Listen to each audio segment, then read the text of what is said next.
Good afternoon. Welcome to another episode of Angio reading session. Today we have an 84-year-old lady who had recurrent episodes of syncope and one episode of left-sided transient weakness which was witnessed by her son who is a doctor. The angiogram was done by radial route. This is the, once the puncture is done, we do a radial angiogram. There is mild tortuosity of the radial artery seen here. When you see tortuosities like that, one has to be careful in taking the diagnostic catheter up. Very carefully the diagnostic catheter was taken up. Instead of a normal thermo wire, a thin micro wire was used to negotiate this bend so that it doesn't create any spasm or dissection. This is the rod map which is taken from the arch. The curve of the SIM1 glide catheter has been done. You just have to pull it back into the subclavian artery. Once the curve is formed inside the arch, it will automatically hook into the right common carotid artery. Once it is hooked, the angio can be taken. This is the AP view. What is the problem with AP view? AP view usually does not show the bifurcation clearly. There will be overlapping of the bifurcation. So when you have an overlapping, one has to take the lateral view to make out. One cannot make out the stenosis very clearly here. But what we are more interested is the intracranial circulation. What is striking is the ACI is absent here. A1 is absent and this carotid artery is not supplying the ACI territory. So that makes this carotid stenosis, if it is there, significant. We go to the lateral view. Lateral view, it is obscured some by movement. So we will take one more angio. So here we can see very clearly the very tortuous, tight stenosis of the very dirty looking lesion. You can see it very clearly. We will enlarge it a bit. So you can see very clearly this is tortuous, irregular. There is probably an ulcer crater also here. And there is some amount of calcification also here. So this is a very tight stenosis of the probably around 95-96% of the right internal carotid artery. One more view. So this is the AP view. This doesn't help.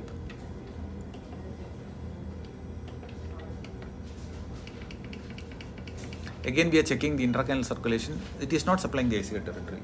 So that means that the risk of this carotid stenosis is significantly high because the circle of Willis is incomplete. This is the advantage of doing a DSA.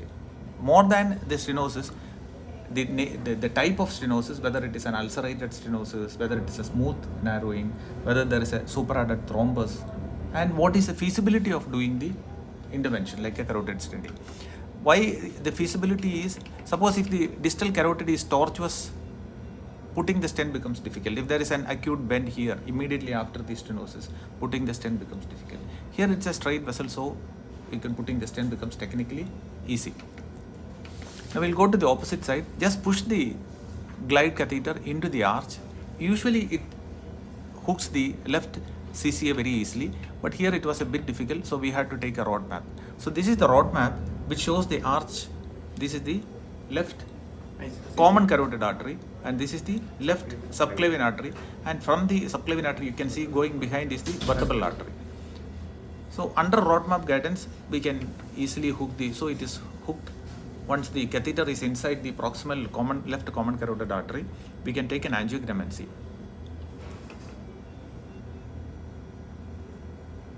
But here you can see, this is one thing you have to be very careful.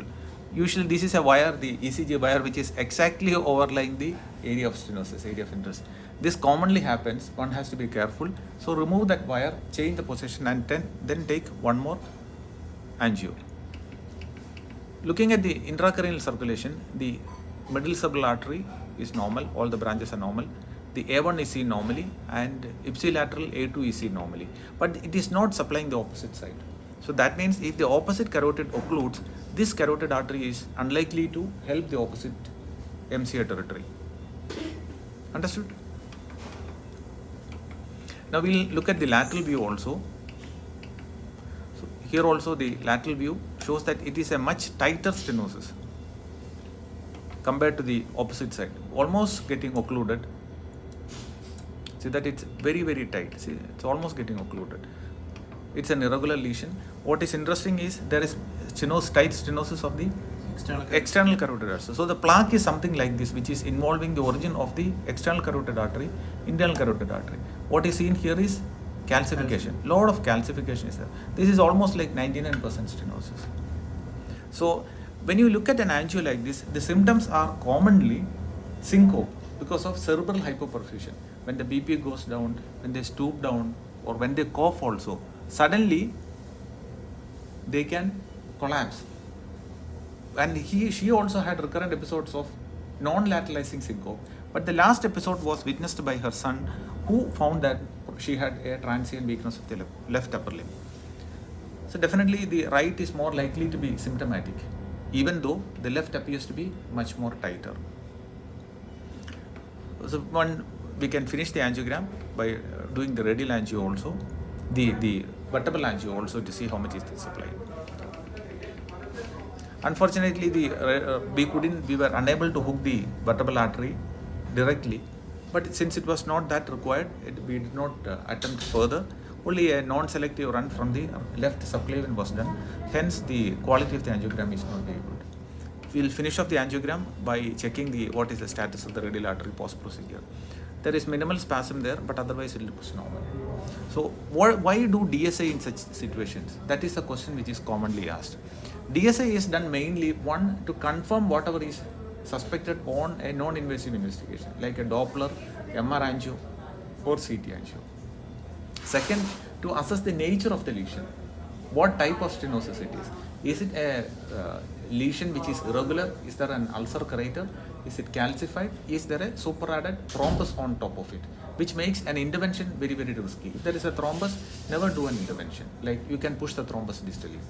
Third is looking at the feasibility of the procedure. How easy is it to do a intra-arterial procedure, like a carotid artery stenting? Is there a good landing zone, a straight carotid artery distal to the stenosis? Second, what is the approach? How is the arch? Is the arch very good for taking the guiding catheter up? And lastly, the most important benefit of doing a DSA is to look at the circle of Willis. Here, in this patient, what is the circle of Willis? The circle of Willis is incomplete. The A1 is absent on this side. So, if the right carotid occludes because of a hemodynamic nature, or it completely occludes, the left is unlikely to support the right MCA territory, and she is likely to have a major infarct or a deficit. So, these are patients who should definitely undergo a revascularization procedure. And what is the ideal revascularization procedure in this particular patient? Is it carotid artery stenting or carotid endarterectomy? Stenting, because if there is a contralateral lesion also, that is one of the definite indications for a carotid artery stenting. These patients, any amount of hypotension during the procedure or prolonged clamping of the carotid artery can lead to significant cerebral hypoperfusion and damage. So these patients, ideally, one has to be very careful in preventing peri-procedural hypotension or clamping of the carotid artery. Thank you. Please do share your comments, thoughts, opinions, and suggestions about these angio reading sessions. If you have any doubts, please do let us know. Thank you. See you next time with another episode of Angio Sessions.